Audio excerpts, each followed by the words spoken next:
According to analysts, the coronavirus epidemic has ushered in a new era of inflation disparity, with poor people suffering the brunt of growing prices. This is because a larger portion of their budget is allocated to categories where costs have risen dramatically. Groceries, for example, have increased by 6.4% in the last year, but fuel has increased by 58%. As the federal stimulus programs come to an end, many people will face higher prices. Most days, you're essentially trying to stretch a dollar, said Chris Wimer, co-director of Columbia University's Center on Poverty Social Policy. It'll have to choose between filling up the car, paying for childcare, and putting food on the table. According to a new Penn Wharton budget model estimate, low- and middle-income households will spend around 7% more in 2021 on the same things they purchased in 2020 or 2019. For the average family, this equates to around $3,500. Wealthy households, on the other hand, increased their spending by only 6%. Chapter 1. Putting off spending for the wealthy.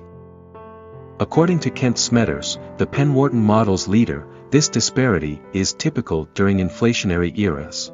Higher-income households, on the other hand, have shifted more of their spending away from goods and toward services since the 1980s, when prices rose at such a rapid pace.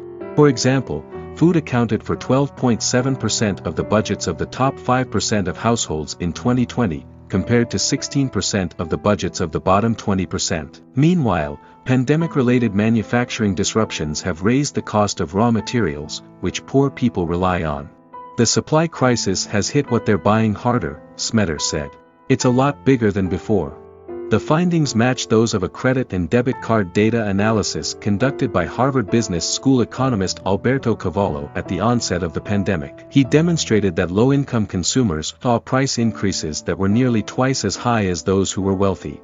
According to a collaborative article published in 2019 by Columbia University and the London School of Economics, nearly 3 million more people would be classified poor if their earnings were adjusted to match current inflation rates. As epidemic government benefits expire and President Joe Biden's substantial social spending bill languishes in Congress, experts warn that poverty could soar in early 2022. The elimination of monthly child tax credit payments, which give families with $300 per month for each child under the age of 6 and $250 for older children, is a source of special anxiety. Chapter 2. Concerns about the expiration of tax credits. According to Columbia University, the achievement lifted approximately 4 million children from poverty. The most recent monthly payment was received on December 15. These payments have a pretty apparent impact, Wimer added. Obviously, we're all worried about January. Republicans, on the other hand, are concerned that more money from Washington will result in higher inflation and a greater burden on the poor.